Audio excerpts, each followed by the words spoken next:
Hey, everybody, welcome to Two Mics and a Guest. I am Michael Holliday. I'm Mike Young.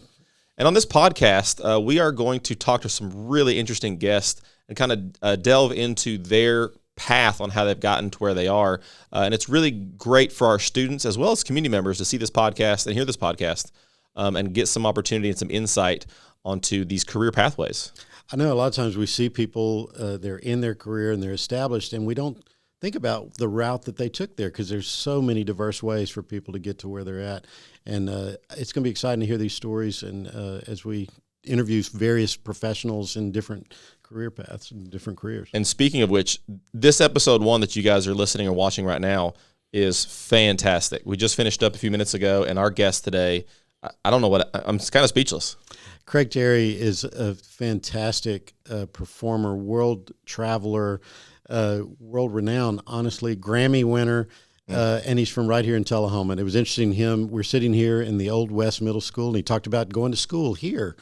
And he talks about his story from there to where he's at now at the Lyric Opera in Chicago. So we're looking forward to you hearing this episode. Absolutely. So without further ado, episode 1, here we go.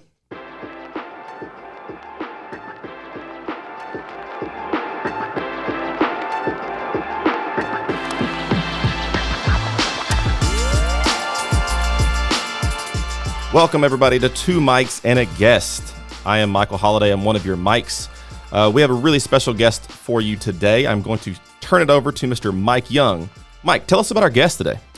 Today, we're fortunate to have Craig Terry. He's a Tullahoma native, one of our own, was just an extensive career as a professional musician. And it's we don't think about that locally sometimes. How do you get there? And we've got someone living and breathing that grew up here in Tullahoma that has an extensive career. Right now he's a musical director of the Ryan Opera Center, which is the training arm of the Lyric Opera in Chicago.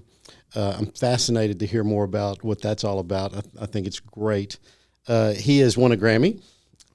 He was accompanying, and I don't say her name correctly, DiDonato? Yeah, Joyce DiDonato. DiDonato. Yeah. She is fantastic because I've started running down the rabbit hole of her YouTube videos as well. We happened to see both of you on a Tiny Desk concert. Ours a little bit more tiny than that one, I believe. Not by much. It's very tiny, the one at NPR. So we are so happy to have you, and we really appreciate you coming. There's so much more in your bio, but want to hear about that story of your journey from Tullahoma to, the Lyric Opera in Chicago and all points in between.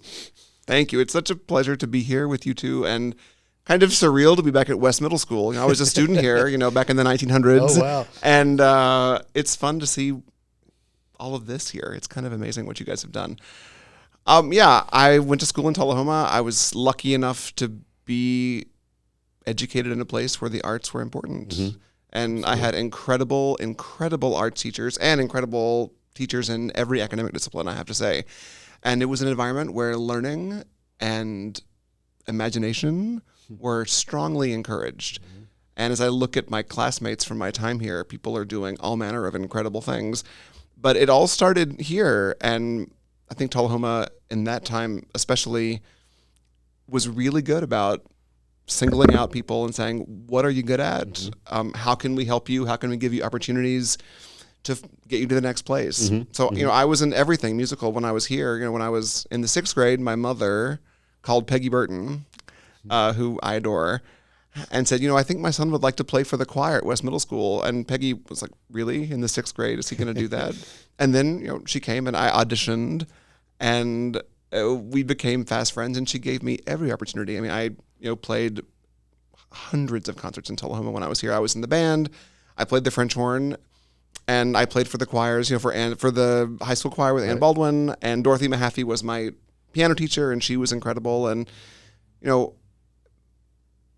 the thing about Dorothy was that she's a New Yorker. She came from the Northeast, and her brother was the pianist in the Plaza Hotel in New York for 35 years. Wow. And when I first moved to New York to go to grad school, he picked me up in the New Canaan train station, and I spent the weekend with him, and I thought I was like the most fortunate person in the world to know someone who was there. And it was amazing how Tullahoma prepared me for all those things. So I did all the musical things you can do here. I played for the musicals. I played at the Civic Center. I was in pit orchestra. Remember when I was 14, there was a series of domino effect things that happened. So I had to play an entire run of the last performance of Camelot at the Civic Center, and that was a big deal for a 14-year-old Craig Terry to have to step in and like play the show, and it was great. And I've always felt supported by all of my teachers. And then when I went to university at Tennessee Tech, I studied music education because I didn't quite know where it would all lead, and the doors just kept opening. I was always a practicer, and I loved being on stage. And great thing about Tech was there weren't a lot of pianists there, and so I got to walk on stage multiple times every week, and it made it feel normal. Wow. Oh, wow. And so now, you walk on stage. The butterflies are always there before you walk out, before I walk out every time. But once I walk on stage, it's like, oh yeah, this is what I do. I love this. This is a fun thing to get to do. So I went to Manhattan School of Music in New York and got my master's, and then I did my training program at the Metropolitan Opera. And that was eye-opening in every way, that all of a sudden I'm, in with incredibly gifted people all around me, and learning and taking coachings. And James Levine was music director, and tons of time to learn from him. And then after all of that, doors kept opening. I spent a lot of time in Europe. I studied in Russia for a while. I studied in Berlin. I studied in Paris. I had lots of opportunities to refine my playing and broaden my horizons about what's out there in the world. And I will say, it all started here. Little old Tullahoma. Yeah. I'm intrigued because when sitting here in little old Tullahoma, and we hear this world experience and all these opportunities that opened up, I'm sure you weren't sitting here at West Middle School thinking, I'm going to train at the Metropolitan Opera and I'm going to work at the Lyric Opera in Chicago. Each step opens a new door, right? I mean, how did you, when you start walking that path, when we got kids, sitting here that are interested in whatever they're interested in, but musicians or want to be a lawyer, want to be a doctor, but sitting here, it's hard to visualize down in the future. How did you visualize each step? Like, what helped you step through each door like that? I had the confidence that I could do it. Mm-hmm. And I think that, again, it was people like Peggy Burton and Stephen and Marion Coleman and Ann Baldwin and Dorothy who put me in front of people all the time.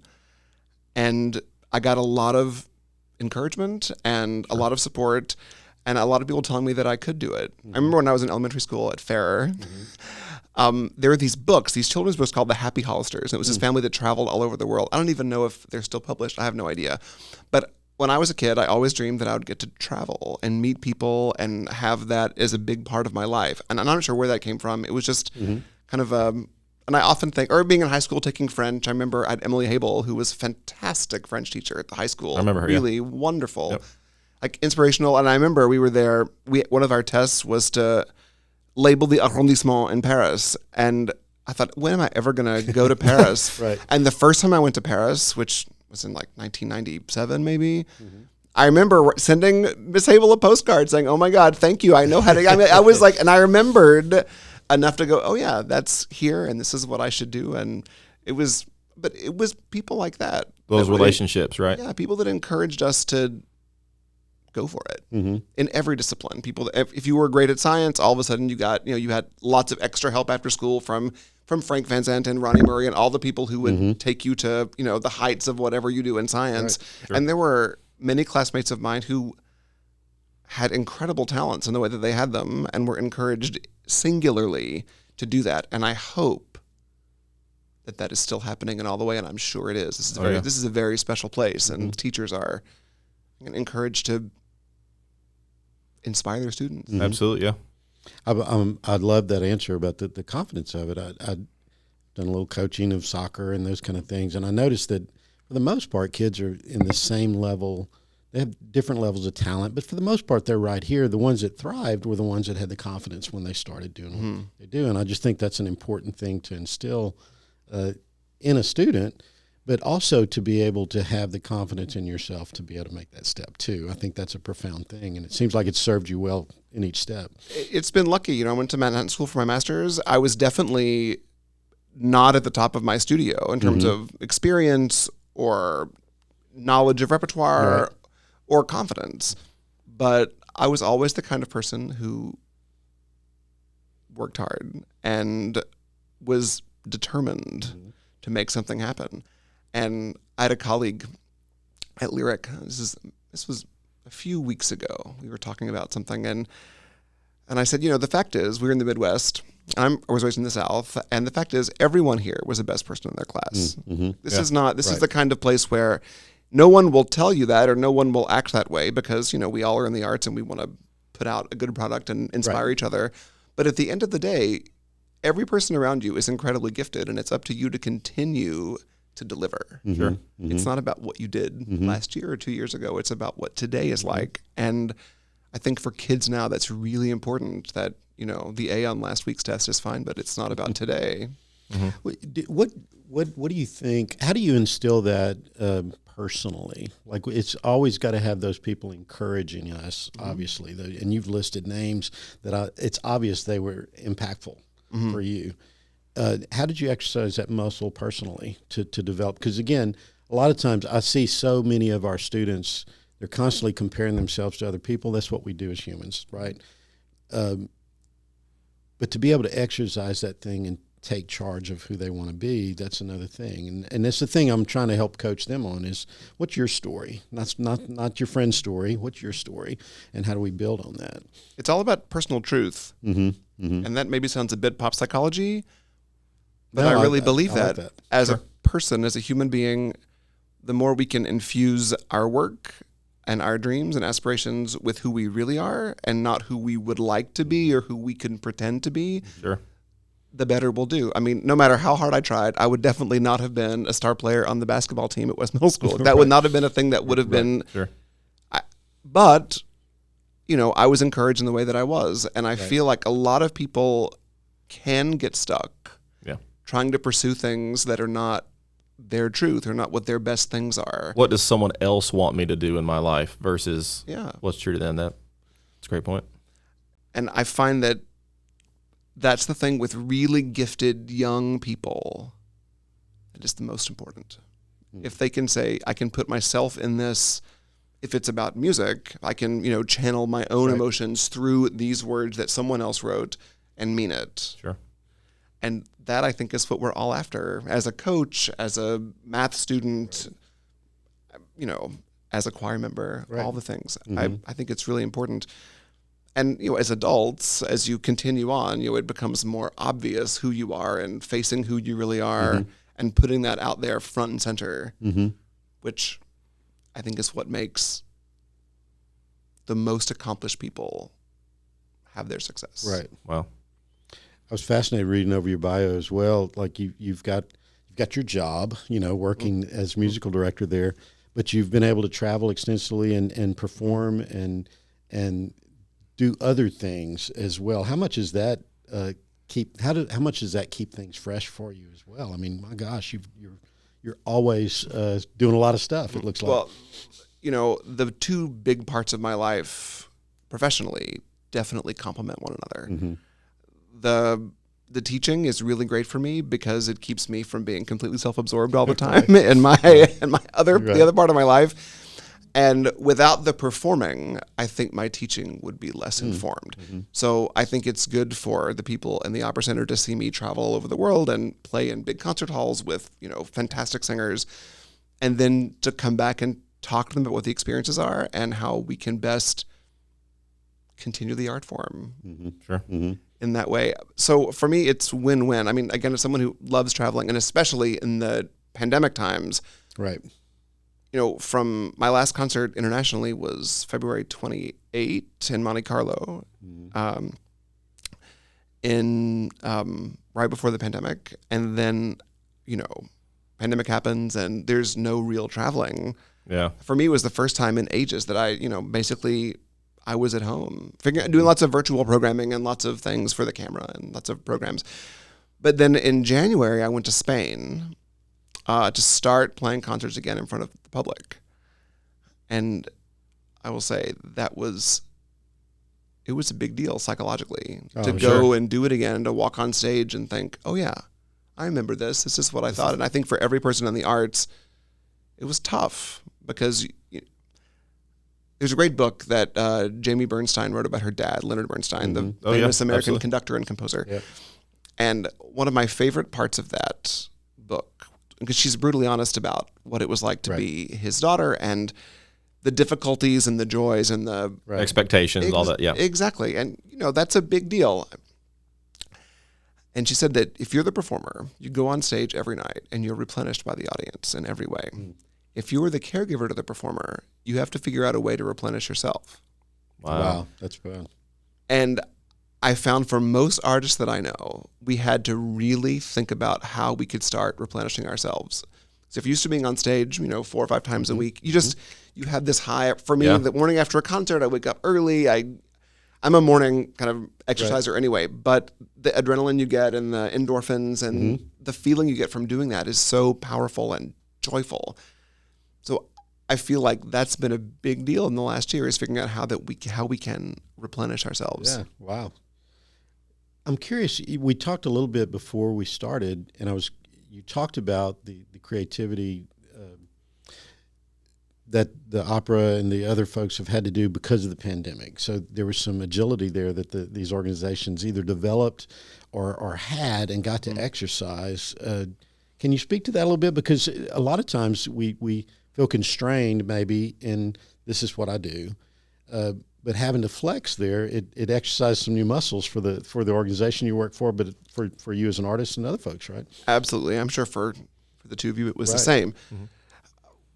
We realized the word pivot is so overused and crazy, but we had to regenerate. Yeah.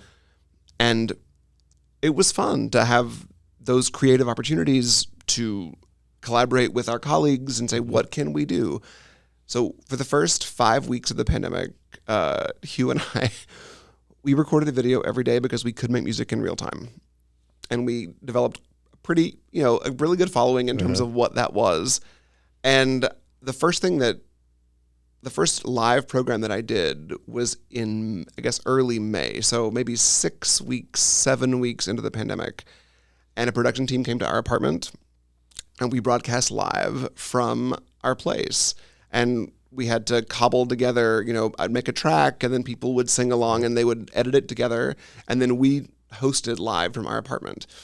And gaining those kinds of skills, like doing this, being on lots of podcasts and getting your message out in that way, or realizing that you can perform a virtual concert and have people come in and get special COVID dispensation from the city to, from Mayor Lightfoot and her office, and to make all of that happen. And so we created so much content, and it was wonderful to get those skills. You learn how to video edit, you learn how to use GarageBand, all these things that I should have known how to do. But as a non-millennial, in my 40s, I need these skills. And so I guess it was in May of 2021, the Met asked me to go and play a big Wagner concert, Wagner and Strauss in Wiesbaden in Germany, with these 4 magnificent singers. And it was live, an hour and a half, no break. Wow. And for me, that was the longest thing that unedited I had done. I had played in public, but that's not, it's not, it's different in terms of what that is. There's an intermission and you have 30 minutes or 40 minutes and you go off stage and you figure it out. This was an hour and a half straight of what the music was. And I was so grateful that I'd had all the opportunities to watch the jib fly all around the room and have, 6 cameramen racing around and it's loud. You hear the person calling the cues and making it all happen. And it made me instantly grateful that wasn't my first thing, because for all the 4 singers, it was the first thing they had done. And the pressure of that, having, I think they had 300,000 people that watched that show. Wow. And when you're doing it, you're not thinking about that. You're making the music, you're doing your job, you're in the place that you love to be in, creating, connecting. You're in the moment, Yeah, which is, so fun. But I was grateful that we were able to do all of those things to garner new skills. And now, this kind of thing is much more commonplace. And I love that, for you and for us, we all have new formats in which to connect with other people. Well, I think it's important, even when I keep thinking about our students as they listen to this. A lot of times we kind of expect that we have to have it all figured out at one time, right?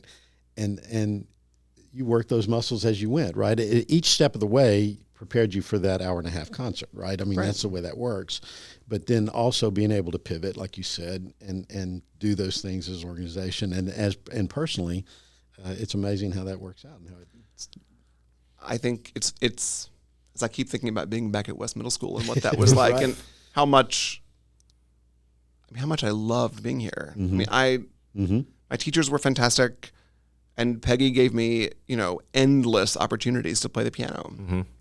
And saying yes to those was important, wasn't it? well, you have to say yes. Well, I was dying to do it. I was so happy that I got to do it, and those were experiences that I was thrilled to have. But I think for students that are thinking about what to do, long-term planning is not necessary. Mm-hmm. It's just about today. Like, finish that homework assignment, do the best you can today, and then continue on that path, because amazing things can happen. And if you set up a pattern of not doing that, then it can have the opposite effect. Right. I was lucky enough to attend St. Paul's Church when I was a kid, and that's where Miss Mahaffey played. Yeah. And her piano playing, looking back now, I mean, I don't appreciate it as a kid, but looking back, she was fantastic. And I remember she was always giving lessons to students and stuff like that. So I can understand why you had a fondness for these people that helped you kind of pave this path and this passion and get you to where you are now.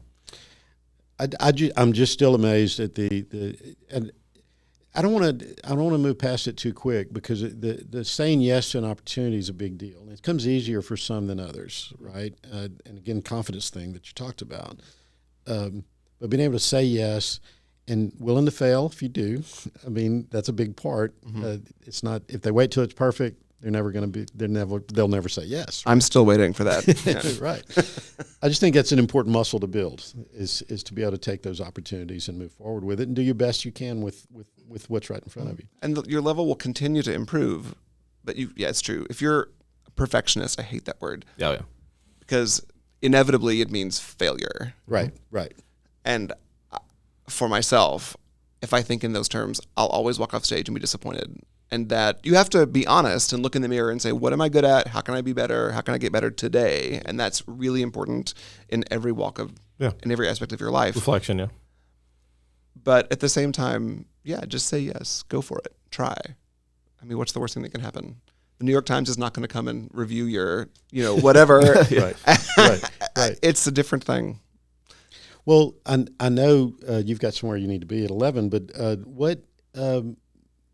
what is something else you'd like to share with us Tullahoma folks before you've got to touch on the Grammy? I mean, this is the elephant in the room right now. Right. You are It a is an elephant Grammy in the room. award-winning artist. That is fantastic. What is that like to win a Grammy? It was incredible. It was like being shot out of a cannon. It really was. We were, and this was such a fun project that I arranged the music, and Joyce, my dear, dear friend, who is superstar, incredibly. Sounds amazing. She is incredible as a friend, as a human being, as a creator of relevant content. Yeah. Mm-hmm. And she's always after the next thing to move her audiences, and she's on the cutting edge of how to do it.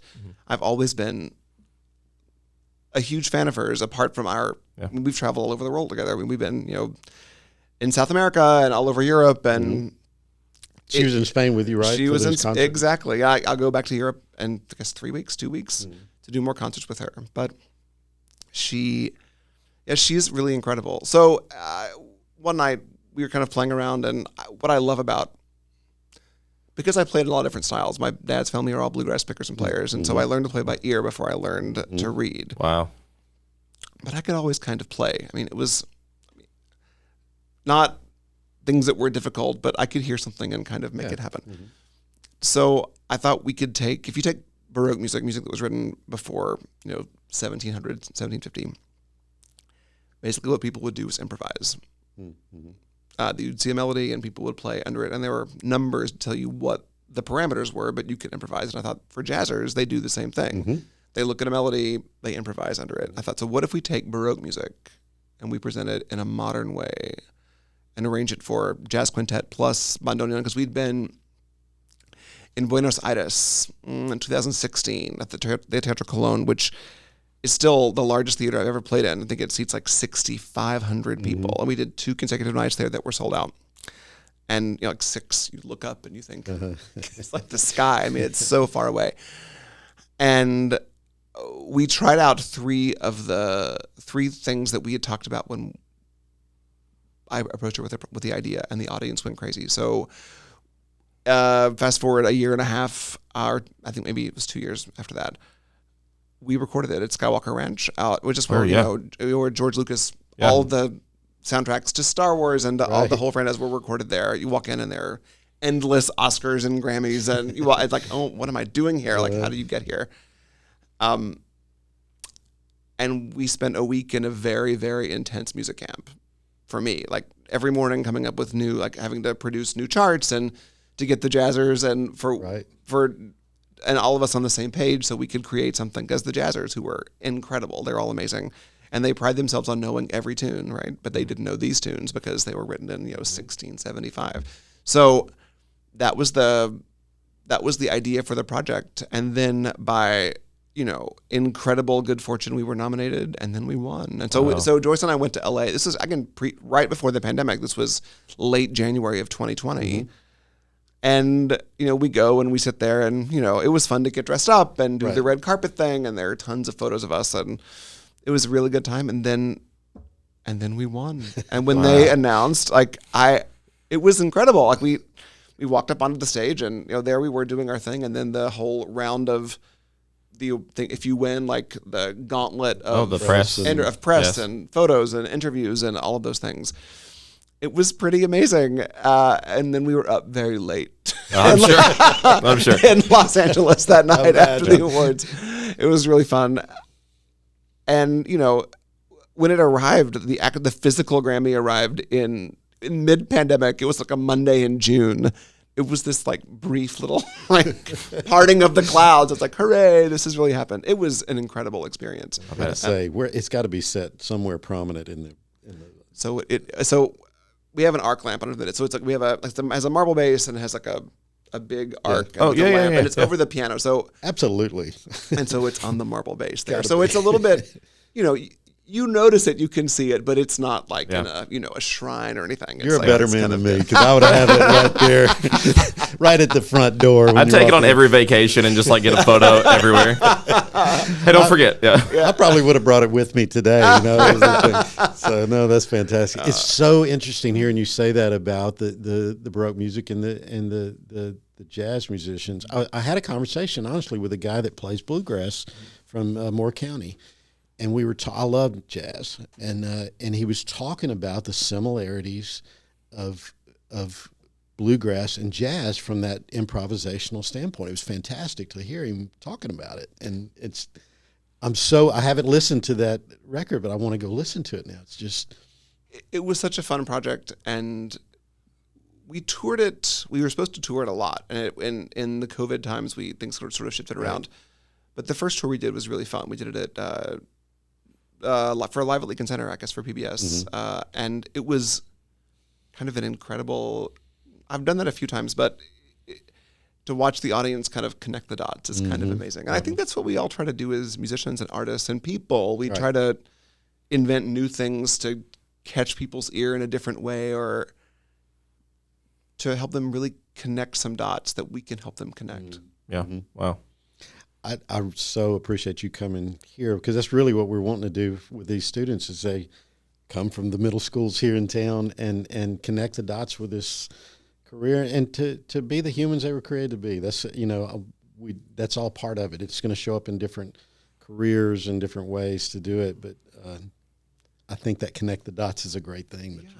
Just go for it. I mean, if you're watching this and you're a young student, just go for it. In every way. Wow. Go after it. Make the best science project you can. See how creative you can be. Your teachers are there to help you. And if you show that kind of imagination, they'll be there for you to support you in a flash. Yeah. And that's the kind of people that we have in Tullahoma, the teachers that I had when I was a student here. People that said, all right, that's really good. Now you can make it better. There are more things you can do. And the times when I fell short, they were brutal about it. And that's also important, that you're honest about what that is. I do think that's an important thing to work, be able to take that criticism not as a personal affront, but as helping you get better and helping you learn, right? People were always more effective with me by being honest. Yeah. And saying, you know what? it's not good enough, or you could have worked harder on that, or this doesn't feel like an honest performance from you. Yeah. And those are the kinds of things that help you. Now, this, I know we're wrapping up, but that you brought up a question that it's curious for me, because that's hard for a lot of folks to develop that. We used to call it thick skin, and people still call it that. And I don't know that that does that as good a service, because it sounds like, it's this defense thing, but it's more an openness, right? To be able to take that critique. How did you develop that muscle? I keep using that metaphor, but It's the same even now. You go out in the world and you play the piano and you make music and people write about it. And sometimes people will write beautiful, wonderful things about you, and sometimes people don't connect to you. Yeah. And in reading that, if you choose to read all that press, good advice I got early in well, there were two things. One, someone told me, if you allow yourself to believe the good ones, you have to believe the bad ones too. Yeah. And second one, there's a very famous, in classical music, a legendary baritone named Dietrich Fischer-Dieskau. And when I was studying in Berlin, I once went to his apartment because he was teaching a friend of mine at the time. And in the powder room, when you walked in, it was paper mache in it was in the water closet. There were paper mache bad reviews of him on every surface. Either that was the right place for them and sort of took it in good fun. But that, to me, as a person just starting out, it taught me a lot about what that is. Like you can't take yourself so seriously that you let one person's negative word derail you or make you live in fear of walking on stage to play the piano. You have to believe in what you can do enough. But yet, at the same time, you have to believe in the product that you have. That's such an important message nowadays, especially with social media and all these eyes on people. And that's what our youth needs to hear, is because they see all these comments and all these things, but you can't let that define you. You got to push past that. Exactly. Wow. So that's kind of how I feel about it. I think you can hear it. Yeah. And for the people that I trust in my inner circle of people, if they tell me that something is not good enough or that it needs to be different or better, then I'm all ears because I want to be better. Yeah. I still do. Every day I wake up and I play my scales and arpeggios and I say, today I'm going to be better. Or when I'm a jogger. So this morning when I was out, I'm going to take 10 seconds off, whatever it is. I do this in push yourself almost every aspect of my life. I think it's really important. And for lots of people that I know, it's what it takes. That's such a great discipline to do it. Yeah. So that's what I would say. But try to not just react. If someone gives you a negative critique or some negative feedback, the worst thing you can do is react in the moment. Yeah. You have to think about it, and then you can respond with some actual thought as opposed to reactionary kind of, which if I do that, it's bad. Any of us. That's not in our culture at all these days, right? Nobody reacts to anything. Wow. Well, thank you so much for being here. This has been such a pleasure. You guys are awesome. You're going to be amazing on this series. I'm going to watch. Good. Awesome. This is fantastic. Yep. We really appreciate you coming by. And we're going to have a video version. So we're going to have a YouTube channel, and it'll be a video version of this today. Awesome. And we'll also have audio only for those platforms for that. So. And you want to say a word about your concert coming up? Yes. I know some people will see this after the fact, right. But I would love to hear about it. Oh, the concert is tomorrow night. It's going to be so much fun. So I brought 2 alumni from the Wright Opera Center who are extraordinary, in addition to Hugh, who is also extraordinary. Whitney Morrison was raised on the south side of Chicago, went to Oakwood University in Huntsville, went to Eastman School of Music. She just finished a contract at the Met a week and a half ago. She has a killer voice and killer gospel chops and all those things that you would expect. She is otherworldly, and she'll definitely bring the house down with what she does. And Lauren Decker, who is a contralto, this very low voice, she's 6'3", and she's amazing. It's this kind of unicorn thing where she can barely whisper and fill the house. Wow. I'm looking forward to hearing what it sounds like at South Jackson because I haven't played there since I was in high school. So I don't know. They were asking me, we were rehearsing in Chicago a couple of days ago. I said, what's the acoustic like? I said, I don't know. I don't remember. And I was a kid when I played there, so I didn't know what I was doing anyway. So I'll know more on Friday when we go into space. What a homecoming for you. It's going to be really, and Peggy is they have just been incredibly generous, and she's extraordinary. And so she invited me. It was supposed to be, I think, about a year ago, or maybe I think it was March of 2020 that we were going to do it. So it kept getting postponed, and so I'm grateful to them for continuing to support us and to finally make it happen. Oh, I'm grateful for you to come back, giving back to your community and being back here, because it's wonderful what you've to have this come and these people come perform at our little South Jackson Center is great, and I appreciate this too. Thank you. It's going to be a good time. We have all different kinds of music. It's certainly not just an opera concert. We have lots of fun surprises planned and many, many different genres represented, I think, for what we're going to do. So I think it's going to be a good time. Oh, we're looking forward to it. Dude, thank you so much for having me. Absolutely. Thank you so much for being here. And that was our first episode of Two Mics and a Guest. We'll see you guys soon.